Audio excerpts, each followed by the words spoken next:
Most welcome in this session. आज इस video में हम बात करेंगे सी टेट 2021-22 ऑनलाइन मोड में कंडक्ट हुए एग्जामिनेशंस के आंसर की उनके सॉल्यूशन की। तो आज इस वीडियो में हम बात करेंगे 3 जनवरी 2022 पेपर फर्स्ट शिफ्ट 1 के चाइल्ड डेवलपमेंट एंड पेडागोजी बाल विकास और शिक्षण शास्त्र की आंसर की सॉल्यूशन की, कौन कौन से रिस्पॉन्स आपके राइट होंगे। और यहाँ पर जब हम पेपर को डिस्कस करेंगे तो हिंदी वर्जन को थोड़ा कम फोकस करेंगे, हम फोकस करेंगे यहाँ पर इंग्लिश वर्जन पर। क्यों? क्योंकि यहाँ पर जो उन्होंने हिंदी वर्जन दिया है उनके ऑप्शन, उनके क्वेश्चन की लैंग्वेज इंग्लिश वाले से डिफर है। जब आपका एग्ज़ाम ऑफलाइन मोड में होता था तो हिंदी और इंग्लिश क्वेश्चन की लैंग्वेज बहुत क्लियर होती थी, लेकिन अब आपका यहाँ पर हिंदी की क्वेश्चंस की जो लैंग्वेज है वो थोड़ा समझ से परे है। इन्होंने किस तरह से ट्रांसलेट किया है वहाँ पर, चलिए हम बात करते हैं हिंदी इंग्लिश दोनों में। पहला हमारा क्वेश्चन है यहाँ पर, as per contemporary perspective the course of child development is option uniform across children and specific milestone are definitely achieved by all the children as they reach a certain age. Second option, multidirectional since children grow up in varying contexts, completely unpredictable even though development is unidirectional for all, determined solely by hereditary information received from parents. Hindi में देख लेते हैं हम इसको। समकालीन विचारधाराओं के अनुसार बाल विकास की प्रक्रिया है सभी बच्चों के लिए एक समान, और सभी बच्चे एक निश्चित आयु तक आते आते विशिष्ट निर्धारित लक्ष्य अवश्य प्राप्त कर लेते हैं। सेकंड, बहुआयामी है क्योंकि बच्चे विभिन्न प्रकार के संदर्भों में पलते बढ़ते हैं। थर्ड ऑप्शन का पूर्वानुमान बिल्कुल नहीं लगाया जा सकता, यद्यपि विकास सभी के लिए एक दिशात्मक होता है। ऑप्शन फोर्थ है हमारा, सिर्फ माता पिता से प्राप्त आनुवांशिक गुणों द्वारा ही निर्धारित होती है। तो यहाँ पर जब बात होती है हमारे चाइल्ड डेवलपमेंट के पर्सपेक्टिव की, तो आपका सेकंड ऑप्शन यहाँ पे राइट हो जाएगा, multi directional since children grow up in varying context. बहुआयामी होता है विकास, ठीक है, बाल विकास की प्रक्रिया। क्यों? बच्चे विभिन्न प्रकार के संदर्भों में पलते बढ़ते हैं। ऑप्शन सेकंड आपका यहाँ पर राइट रिस्पॉन्स होगा। क्वेश्चन नंबर हमारा सेकंड है, डैश है, principle of development state the development of motor skill start from centre of the body and proceed toward extremities. Hindi में देख लेते हैं क्वेश्चन को। विकास का कौन सा सिद्धांत बताता है कि गामक कौशलों का विकास शरीर के मध्य से आरंभ होकर शरीर के सिरों की ओर बढ़ता है? तो आप यहाँ पे देख लेंगे ऑप्शन, ठीक है। ऑप्शन का हमारा यहाँ पे हम देखेंगे दिया गया है अधोगामी, ठीक है, जिसको हम इंग्लिश में बोलते हैं प्रोक्सी मोडिस्टल। ये आपका यहाँ पे राइट रिस्पॉन्स होगा। यहाँ पे थर्ड ऑप्शन को हम ऑप्ट कर लेंगे, ठीक है, यहाँ पर हम कर लेंगे अधोगामी। देखो कल के पेपर में हमने बात की थी, जो हमने 1 जनवरी की पेपर फर्स्ट सेकेंड और शिफ्ट 1 में जो क्वेश्चन आया था आपका, वहाँ पर आपका था कौन सा, सेफ्लोकॉर्डल, और यहाँ पर आपका प्रोक्सी मोडिस्टल। क्यों? देखो जब हम बात करते हैं सेफ्लोकॉर्डल की, सेफ्लोकॉर्डल में क्या होता है, सिर की तरफ से विकास प्रारंभ होता है और वो पैरों की तरफ में जाता है, जिसको हम मस्तोन्मुखी विकास भी कहते हैं। लेकिन जब हम बात करते हैं प्रोक्सीमोडिस्टल, या जिसको हिंदी में बोलते हैं निकटस्थ दूरस्थ क्रम विकास, इसमें क्या होता है, इसमें स्पाइनल कॉर्ड के आसपास विकास पहले होता है, उसके बाद में चारों तरफ होता है। तो हमारा यहाँ पे हो जाता है ऑप्शन थर्ड अधोगामी, ठीक है, या जिसको हम बोलेंगे proximodistal. Question number next है हमारा, at which stage of the development do children actively engage in make believe play, infancy, early childhood, middle childhood, adolescence. विकास की किस अवस्था में बच्चे कल्पनाशीलता वाले खेलों में सक्रिय रूप से भाग लेते हैं? तो यहाँ पर हम लगाएंगे कल्पनाशीलता वाले में मध्य बाल्यावस्था, ठीक है, ऑप्शन थर्ड, और यहाँ पर हमारा हो जाएगा middle childhood stage. Question number fourth को डिस्कस करते हैं, which of the following are secondary agencies of socialisation. यहाँ पर बात हो रही सामाजिकरण की कौन सी द्वितीयक संस्थाएं हैं? तो यहाँ पर सबसे पहले हम फैमिली की जब बात करते हैं तो फैमिली हमारी सामाजिकरण या सोशलाइजेशन की प्राइमरी है, ठीक है, प्राथमिक संस्था है तो फैमिली होगी नहीं आपके, ठीक है। फिर मीडिया, रिलीजियस इंस्टीट्यूशन, स्कूल। या निम्न में से कौन सी बच्चों की सामाजिकरण की द्वितीयक संस्थाएं हैं? तो यहाँ पर मीडिया भी होगा, धार्मिक संस्थाएं होंगी और विद्यालय होंगे। परिवार हमारा प्राथमिक है तो यहाँ पर हम देख लेंगे कहाँ परिवार नहीं है। यहाँ पर हमारा हो जाएगा second, third and fourth. Third option correct होगा हमारा यहाँ पे।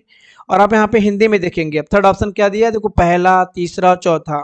और इंग्लिश में आप लोग देखेंगे सेकंड, थर्ड, फोर्थ। तो यहाँ पर हमारा ऑप्शन हिंदी में ऑप्शन ही गलत दे दिए, तो यहाँ पर थर्ड ऑप्शन आपको लगाना है, ठीक है। लेकिन थर्ड ऑप्शन कौन सा, इंग्लिश वाला, जहाँ पर दिया गया है आपका second, third and fourth. Media, धार्मिक संस्थाएं और विद्यालय, ठीक है। ये हमारा हो जाता है क्या, ये हो जाता है हमारा प्राइमरी, परिवार हमारा प्राइमरी होता है, बाकी और सब आपकी सेकेंडरी है।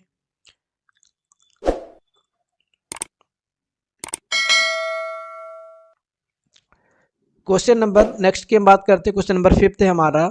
Ruhi is shown 3 pencil and she observe that pencil A is longer than pencil B and pencil B is longer than pencil C. When Ruhi infers that A is longer pencil than C, which characteristic of Jean Piaget theory of cognitive development is she demonstrating? Seriation, conservation, transitive thought, and hypothetic deductive reasoning. Hindi में देख लेंगे। रुचि को 3 पेंसिलें दिखाई जाती हैं। वह देखती है कि पेंसिल खा से बड़ी है, पेंसिल गा से बड़ी है। जब रुचि ये निष्कर्ष निकालती है का गा से बड़ी है, तो जीन पियाजे के किस संज्ञानात्मक विकास की विशेषता को दर्शाती है? क्रमबद्धता, संरक्षण, सकर्मक अनुमान, परिकल्पना आधारित निगमनात्मक तर्क। तो यहाँ पर हम लगाएंगे ऑप्शन थर्ड, ट्रांसिटिव थॉट हो जाएगा आपका सकर्मक अनुमान। ओके, क्वेश्चन नंबर 6 को हम डिस्कस करते हैं। अकॉर्डिंग टू द जीन पियाजे theory of cognitive development, children is the operational stage are capable of. Hindi में हम क्वेश्चन को देख लेते हैं एक बार। जीन पियाजे के संज्ञानात्मक विकास के सिद्धांत के अनुसार मूर्त संक्रियात्मक चरण में बालक निम्न में से क्या कर पाने के योग्य होता है? ऊपर आपका हो जाएगा reversibility, hypothetical deductive reasoning, abstract thinking, prepositional reasoning. Hindi में हमारा प्रतिवर्तन, परिकल्पना आधारित निगमनात्मक तार्किक चिंतन, अमूर्त चिंतन और आपका होता है प्रतिज्ञाप्ति चिंतन, ठीक है। तो क्वेश्चन नंबर 6 हमारा जो है, यहाँ पर हमारा जो रिवर्सिबिलिटी वाला है, ये ऑप्शन आपका यहाँ पे राइट हो जाएगा, जहाँ पर हम रिवर्स थिंकिंग करने लगते हैं। ऑप्शन फर्स्ट आपका यहाँ पे हो जाएगा राइट। ओके,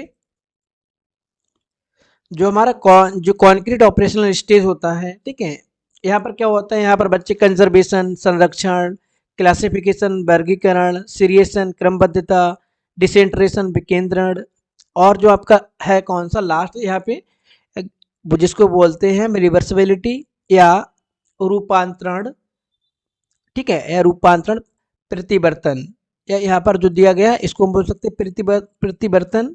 तो आप यहाँ पे फर्स्ट ऑप्शन करेक्ट हो जाएगा। क्वेश्चन नंबर 7 की हम बात कर लेते हैं। Which of the following stage is not propose by Lawrence Kohlberg in his theory of moral reasoning.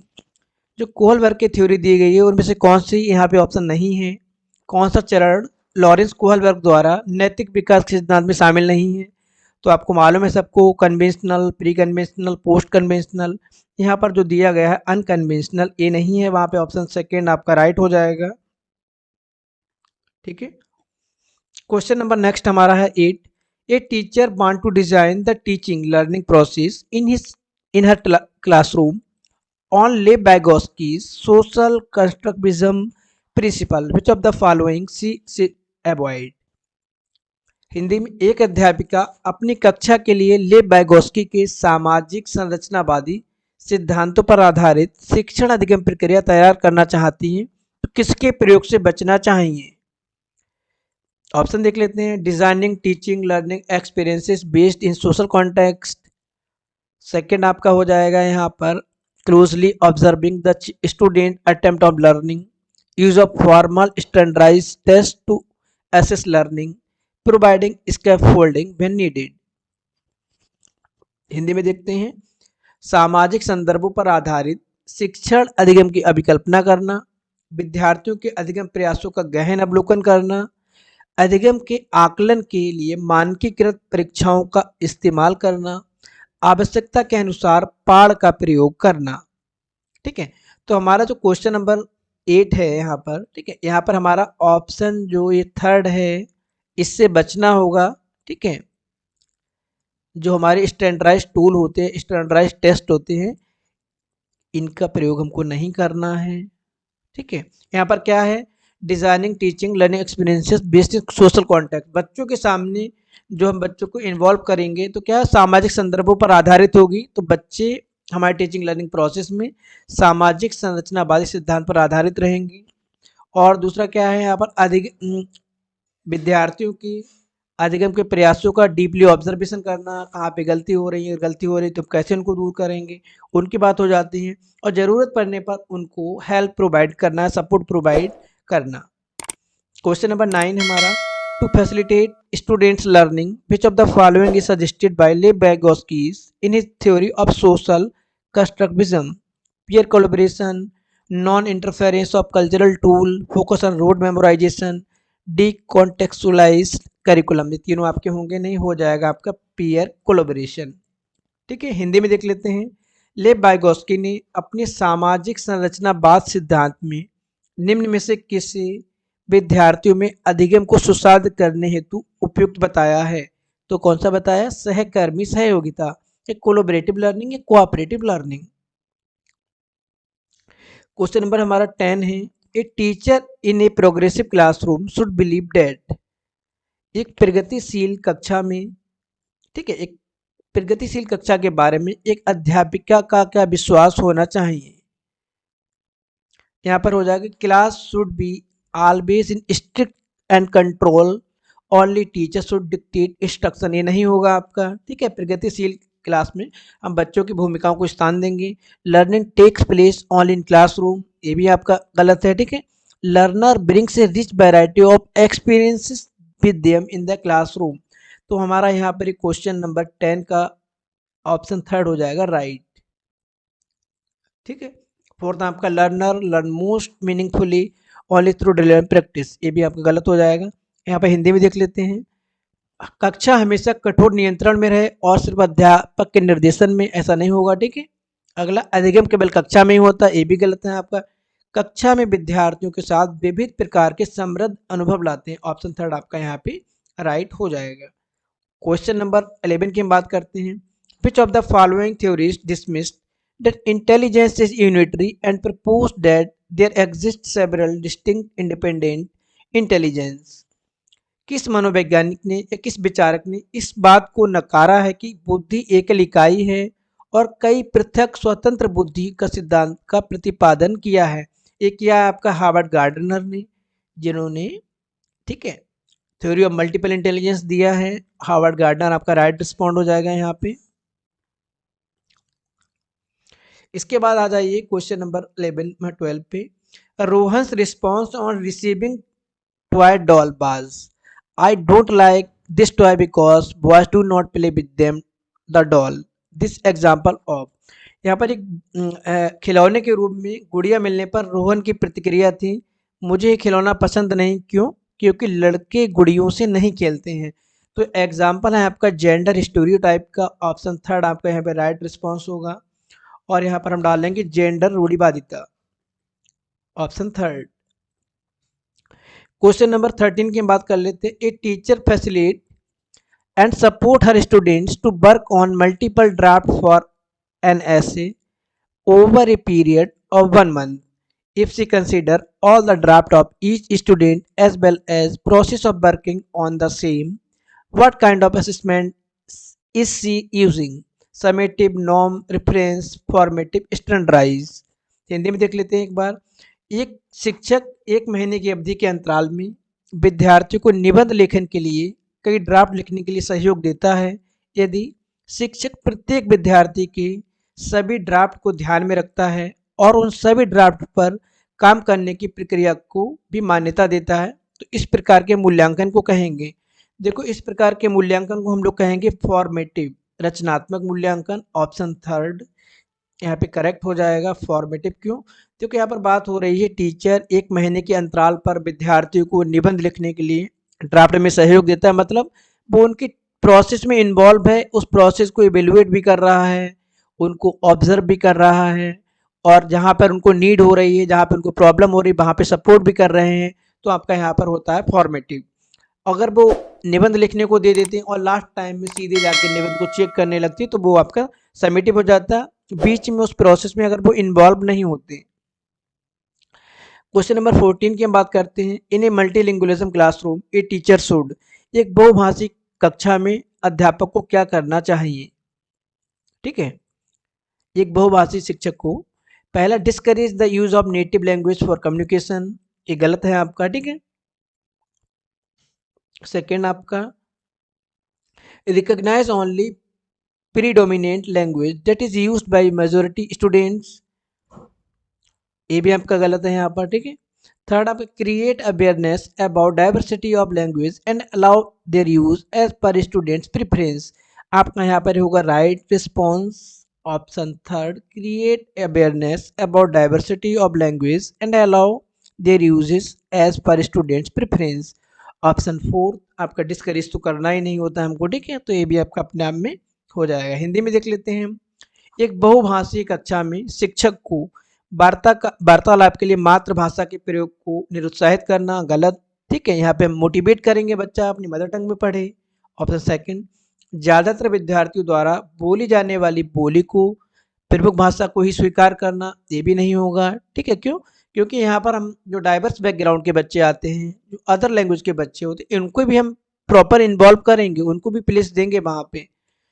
Third हमारा भाषाओं की विविधता के बारे में जागरूकता लानी चाहिए और विद्यार्थियों को अपने पसंद के अनुसार की भाषा के इस्तेमाल की अनुमति देनी चाहिए, ये आपका हो जाता है ऑप्शन थर्ड यहाँ पे राइट। ओके,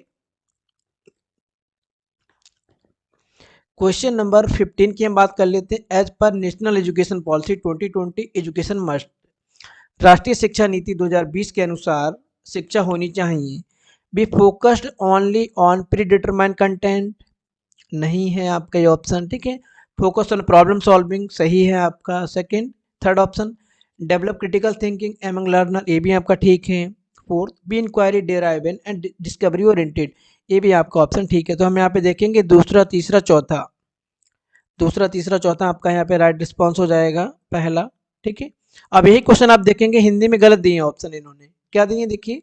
राष्ट्रीय शिक्षा नीति 2020 के अनुसार शिक्षा को केवल पूर्व निर्धारित विषय वस्तु पर केंद्रित होना चाहिए, समस्या समाधान पर केंद्रित होना चाहिए, अधिगमकर्ताओं में समालोचनात्मक चिंतन का विकास करना चाहिए, अन्वेषण आधारित खोज आधारित होना चाहिए। देखिए, अब यहाँ पर पहला ऑप्शन इन्होंने दे दिया यहाँ पे सब में, आप खुद देख लीजिए और ऊपर देख लीजिए इंग्लिश में फर्स्ट ऑप्शन केवल 3 में दिया गया है, तो जिसमें फर्स्ट ऑप्शन है उसको हम नहीं करेंगे, तो आपका यहाँ पर हो जाएगा फर्स्ट ऑप्शन इंग्लिश वाले में। ठीक है, सही कौन कौन से हैं आपके? ए होना चाहिए आपका, ए होना चाहिए और फोर्थ भी होना चाहिए। थर्ड फर्स्ट वाला नहीं होना है, तो फर्स्ट वाला हमारा ऑप्शन थर्ड है यहाँ, फर्स्ट हमारा यहाँ पे राइट होगा इंग्लिश वाले पोर्शन के अकॉर्डिंग। हिंदी में हम फर्स्ट को छोड़ देंगे। क्वेश्चन नंबर हमारा है यहाँ पर 16। In order to complete her syllabus a teacher always expect answer from preferred group of learner, यहाँ पर बात हो रही कक्षा की जहाँ पर टीचर पाठ्यक्रम को जल्दी पूरा करने के लिए अपनी पसंद के कुछ बच्चों से ही उत्तर पूछ लेती हैं, शिक्षिका द्वारा एक कार्य कहलाता है। सुनिए, is justified for completing the syllabus, Hindi में आपका हो जाएगा पाठ्यक्रम को पूरा करना न्यायोचित है, नहीं है। Is showing that the teacher has good skill to identify the best students of her class, ये भी आपका नहीं होगा। ठीक है, it depriving other students to equal opportunity, यहाँ पर और स्टूडेंट्स को इक्वल अपॉर्चुनिटी के अवसर नहीं मिलते हैं, तो यहाँ पर आपका हो जाएगा थर्ड ऑप्शन करेक्ट। हिंदी में देख लेते हैं हम एक बार। पाठ्यक्रम को जल्दी पूरा करने के लिए एक शिक्षिका हमेशा अपनी पसंद के कुछ बच्चों से उत्तर पूछ लेती हैं, शिक्षिका द्वारा एक कार्य पाठ्यक्रम को पूरा कराना न्यायोचित है, नहीं है, गलत है आपका। ठीक है, रॉन्ग। और आपका ये दर्शाता है कि शिक्षिका अपनी कक्षा के श्रेष्ठ बच्चों को पहचानने का अच्छा कौशल, ये भी गलत है। यहाँ पे आपका 4 बच्चों से पूछ के आप नहीं जान सकते हैं। विद्यार्थियों को समान अवसर से वंचित करानी है, आपका यहाँ पर राइट रिस्पॉन्ड। ठीक है, ये भी आपका हो जाएगा यहाँ पर गलत। क्वेश्चन नंबर 17 की हम बात करते हैं। The support inclusion of students having dyscalculia is important to. यहाँ पे बच्चों को प्रॉब्लम है मैथमेटिक्स कैलकुलेशन में। ठीक है, गुणन वैफल्य से जूझते छात्रों के समावेशन हेतु महत्वपूर्ण क्या है? Set strict time constraint to finish task. आपका कार्य पूर्ण करने के लिए सख्त समय बाध्यता निश्चित करना, गलत। Provide visual calculator and math apps to students, ये आपका सही होगा। ठीक है, उसको सपोर्ट देना है यहाँ पे, हमको प्रोवाइड करना जिससे कि जो उसको प्रॉब्लम है वो दूर हो। सेकंड ऑप्शन आपका यहाँ पे हो जाएगा राइट। विद्यार्थियों को दृश्य आधारित परिकलन, कैलकुलेटर और गणित संबंधी प्रयोज्यता उपलब्ध कराना। थर्ड देख लेते हैं एक बार। Include additional content to overshadow relevant in context, text context, ये भी ना नहीं होगा आपका। ठीक है, use only standardised way to assessing students learning, तो ये आपके दोनों गलत हो जाएंगे, सेकंड ऑप्शन करेक्ट रहेगा। क्वेश्चन नंबर 18 की हम बात करते हैं। Which of the following material will not be beneficial for students with visual impairment. यहाँ पर जो दृष्टि बाधित बालक हैं, ठीक है, एक दृष्टि बाधित वाले बालकों के लिए कौन सी सामग्री लाभदायक नहीं होगी? दृष्टि बाधित विजुअली इम्पेयर्ड है आपके, टेक्टाइल ग्लोब होगा उनके लिए हेल्पफुल, स्क्रीन रीडिंग सॉफ्टवेयर भी होगा, ब्रेल बुक्स भी होंगी, नहीं होंगी स्मॉल, सॉरी, ए सेकंड ऑप्शन आपका होगा राइट यहाँ पे।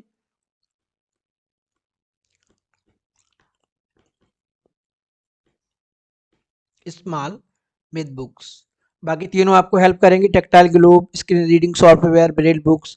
हिंदी में देख लेते हैं हम एक बार। स्पर्श ग्लोब, छोटे अक्षरों वाली पुस्तक आपकी बच्चों को लाभदायक नहीं होंगी, ये बच्चों को और ज़्यादा प्रॉब्लम क्रिएट करेंगी।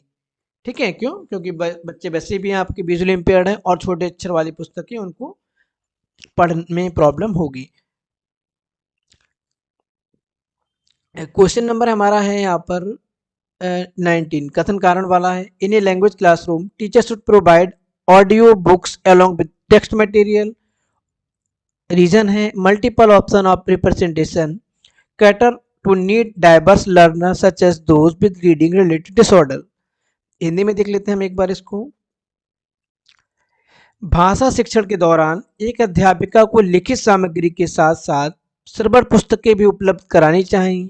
ऑप्शन, इसका रीजन है प्रस्तुतिकरण के विविध विकल्प विभिन्न अधिगमकर्ताओं की जरूरत को पूरा करते हैं, जैसे पठन विकारों से जूझते विद्यार्थी। ठीक है, तो आपका यहाँ पर ए आर दोनों सही हैं और ए आर की व्याख्या करता है। ऑप्शन फर्स्ट आपका यहाँ पे राइट रिस्पॉन्स होगा। ठीक है, यहाँ पर आपका हो जाएगा A both A or B. ठीक है, यहाँ पर हो जाएगा in language classroom teacher should provide audio books along with the text material. ठीक है, multiple option of representation, cater the need of diverse learner such as those with reading related disorder. For example, यहाँ पर आप बच्चे को पढ़ा भी रहे हैं, उसके बाद में उनको ऑडियो बुक्स दे रहे हैं, तो बच्चा घर पे जाकर भी सुन लेगा, क्योंकि बच्चे के डाइवर्स बैकग्राउंड के होते हैं, उनके इंडिविजुअल डिफरेंसेस होते हैं, कोई प्रॉब्लम्स होती हैं, तो उसको बार बार वो रिपीट करके अपने कॉन्सेप्ट को क्लियर कर सकता है। क्वेश्चन नंबर हमारा 19 है, सॉरी 20 है। एक creative child is likely to have, जो क्रिएटिव चाइल्ड की बात हो रही है यहाँ पे, सृजनात्मक बच्चे की, डाइवर्जेंट थिंकिंग होगी। ठीक है, एबिलिटी ऑफ एब्स्ट्रैक्ट थिंकिंग होगी, ability generating for new noble product होगी। ये नहीं होगा हमारा यहाँ पे कौन सा, सेकंड वाला। तो यहाँ पे हमारा हो जाएगा first third fourth. First third fourth कौन सी में आ रहा है? थर्ड में। थर्ड ऑप्शन राइट हो जाएगा हमारा यहाँ पर।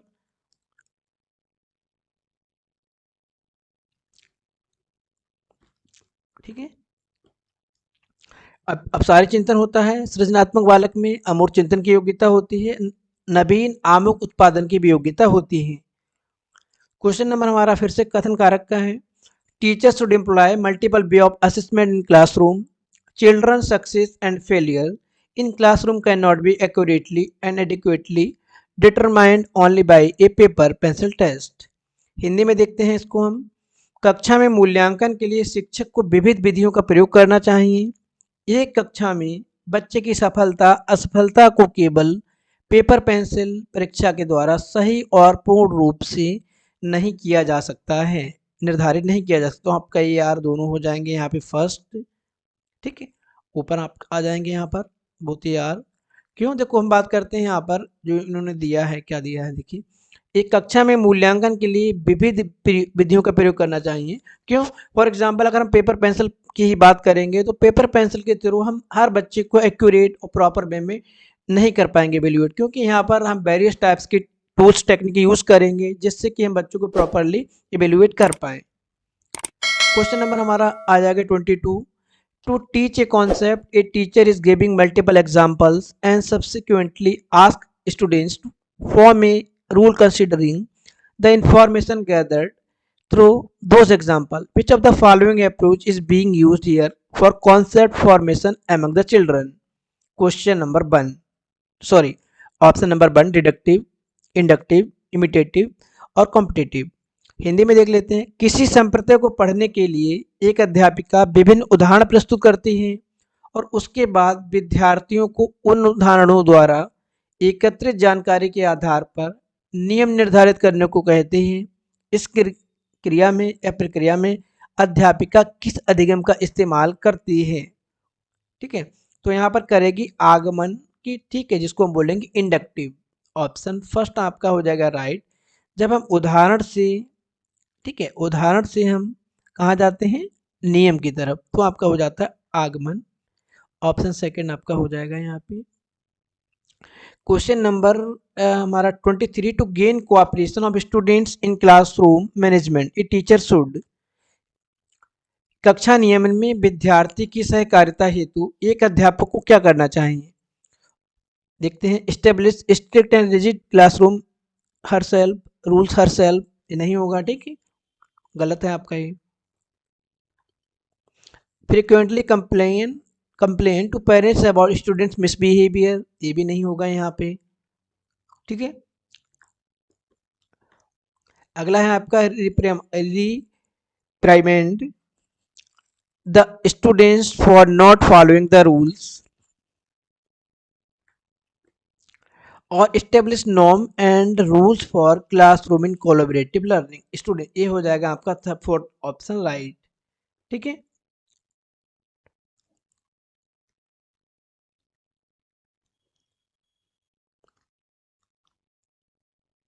हिंदी में आ जाइए। कक्षा नियमन में विद्यार्थी की सहकारिता हेतु एक अध्यापक को क्या करना चाहिए?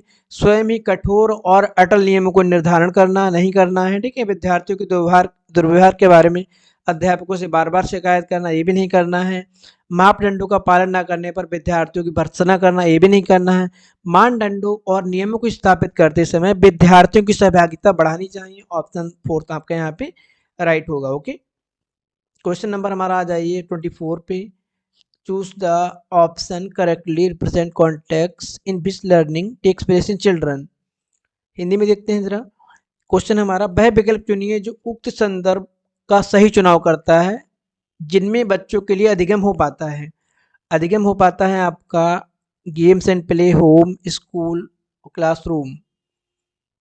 Question number 24। ठीक है, इसमें हमारा फॉर्म 3 ऑप्शन दिए हैं, तो हमारे तीनों ऑप्शन हो जाएंगे। ठीक है,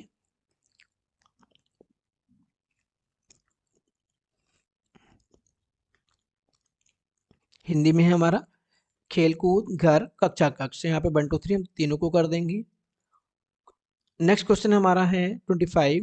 विच of the following is not an effective way to facilitate problem solving skill among the students. यहाँ पर बात हो रही है समस्या समाधान कौशलों के विकास हेतु प्रभावशाली नहीं है। यहाँ पर हो जाएगा facilitate discussion on topics and encourage students for participation होगा ये। ठीक है, encourage students to brainstorm and generate idea to solve problem, correct. Provide student with variety of learning material to find solution of the problem, ठीक है, ये भी हो जाएगा। फोर्थ नहीं होगा आपका यहाँ पे।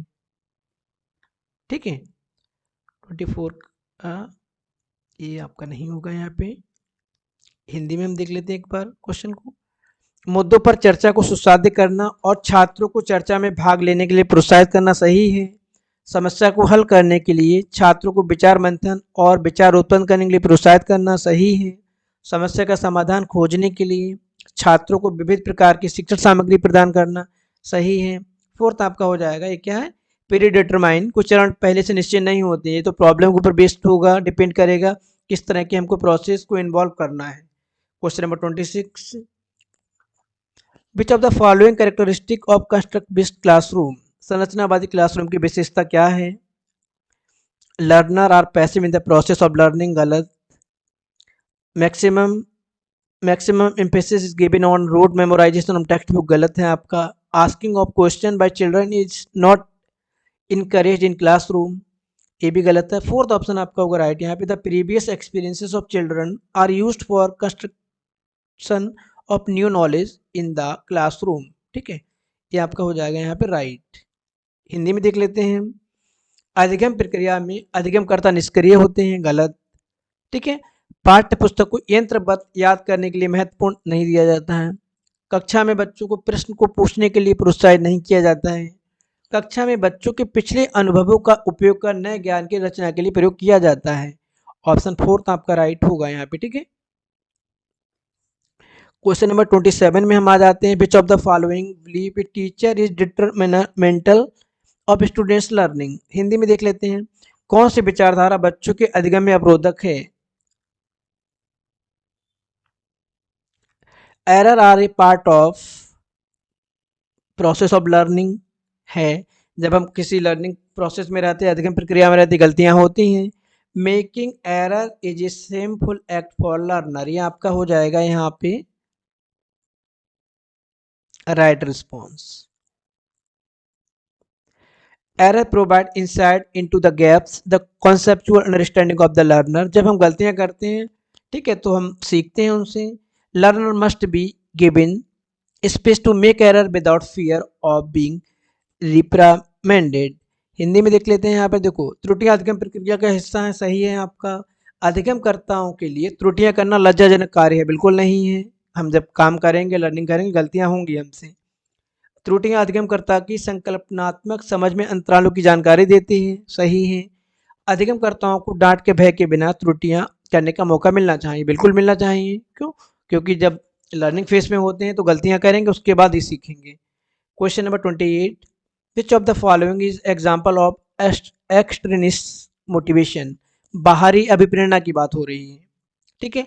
While doing research Aman Arman consult various sources to be sure about his learning, नहीं होगा ये वाला, ठीक है। और क्वेश्चन नंबर आपका ऑप्शन नंबर आपका second, Ryan researches from many source for a project to get a cash prize, ये होगा, ये आपको मिल रहा है यहाँ पर रिवार्ड। हिंदी में देख लेते हैं एक बार, अपने अधिगम को दृढ़ करने के लिए शोध करते समय विभिन्न स्रोतों की सहायता लेना, ठीक है। यहाँ पर हो जाएगा आपका जो नगद इनाम पाने हेतु रेयान एक परियोजना के लिए विभिन्न स्रोतों की खोज करता है। क्यों? यहाँ पर आपको मोटिवेशन मिल रहा है, एक्सटर्नल मोटिवेशन, वो क्या है, नगद इनाम, रिवार्ड है आपको मिल रहा है, जिससे आप मोटिवेट हैं। Question number 29, during the covid pandemic has negatively affected the performance of students in examination, which of the following relationship is highlighted in this statement, competition cognition, cognition emotion, heredity performance, heredity environment, Hindi में देख लेते हैं। महामारी के दौरान तनाव ने विद्यार्थियों के प्रदर्शन को नकारात्मक रूप से प्रभावित किया है, ये निम्नलिखित में से किस प्रकार के संबंध को स्पष्ट करता है। प्रतियोगिता और संज्ञान ये करेगा संज्ञान और संवेग को, ऑप्शन सेकेंड आपका राइट होगा यहाँ। कॉग्निशन एंड इमोशंस, यहाँ पर क्या होता है, जब आप इस तरह की उसमें रहते हैं, पैंडेमिक में रहते हैं, प्रॉब्लम में रहते हैं, तो आपका जो संज्ञान होता है, जो संवेग होते हैं, वो भी आपके इमोशंस भी यहाँ पर डिसबैलेंस होते हैं, और हमारा जो नॉलेज होती है, जो कॉग्निशन होता है, वो भी यहाँ पे प्रभावित होता है हमारे संवेगों से। तो हमारा सेकंड ऑप्शन करेक्ट होगा। लास्ट क्वेश्चन है हमारा, learning is more meaningful and effective when is majorly, अधिगम अधिक सार्थक कब होगा या प्रभावशाली कब होगा, अगर मुख्यतः टीचर सेंटर्ड होगा, नहीं होगा। डायरेक्टेड बाय पीयर, सहपाठियों द्वारा निर्देशित होगा, तब भी नहीं होगा। टेक्स्ट बुक सेंटर्ड भी नहीं होगा, यहाँ पे होगा सेल्फ डायरेक्शन, ऑप्शन फोर्थ, ठीक है, स्वनिर्देशित। तो यहाँ पर हमने डिस्कस किए हैं 30 क्वेश्चंस को, आप यहाँ पर अपने राइट रिस्पॉन्सेस कमेंट सेक्शन में बताएंगे, और कोशिश करेंगे आप इंग्लिश वर्जन के ऊपर ट्रस्ट करें, हिंदी को थोड़ा नेगलेक्ट करने की कोशिश करें। नेक्स्ट वीडियो में हम बात करेंगे नए सेट की, तब तक के लिए थैंक यू।